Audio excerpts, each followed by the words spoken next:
पहुँचीगलु local market रे परिवा दर टिके सस्ता थी भाविकी पचारा देखला परिवा रेट आकाश छुआ तापर परिवा देखी तो आम हस उड़गला तेणुक अल्प अल्प परिवा नहीं बाहरी गलु आम भोजी करने बेले को टाइम होता 9:30 तो अल्प जिनस मार्केटिंग करने को बाकी थिला तो से गुड़िक मार्केटिंग कर सारापर आम बाहरी गलु सीधा गंतव्य स्थल।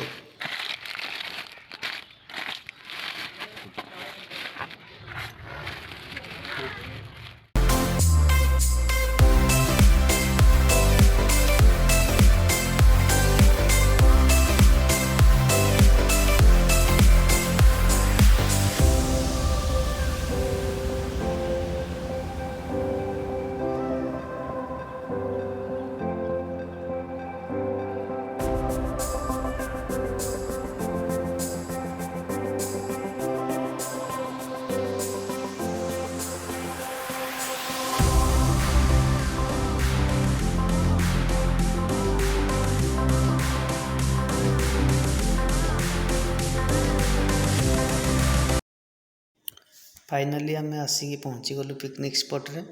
तो आगु आम कथा ये जगार भोजी करवा से सब जिनपतर रेडी करी आम आसीगलु सीधा पिकनिक स्पॉट को।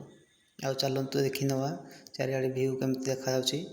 आबे वर्षा दिन तो से व्यू भल अच्छी आहरी बहुत गुड़े जगह अच्छी किंतु आपण देखई पारिनी समय टे मिललानी तो से आपण देखई पारिनी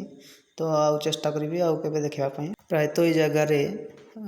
से डिसेम्बर मसरू फेब्रुआरी मास लास्ट पर्यंत टिके भिड़ रहे आपण भी आसवे जदि से मास भितर आसवे किंतु बहुत बढ़िया जगह।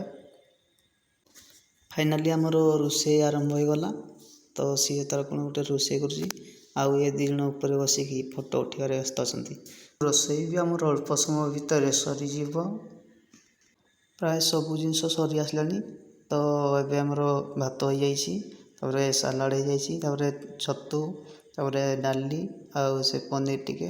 आउ दही बैगण हो जाए पापड़ टे छणा बर्तमान खाइबा आमर रेडी हो गला तो बर्तमान आम बाहर गाधोवाई तो बर्तमान मु पहुँची जाइए गाधोवाई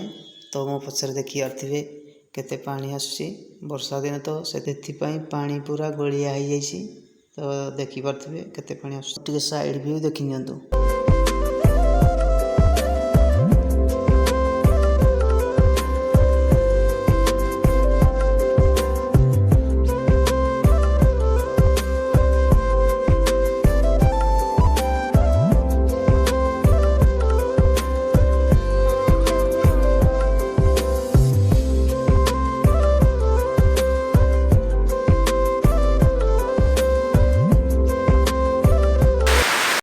खास जदि आप वर्षा दिन आसवे तो ये दृश्य देखा पाइबे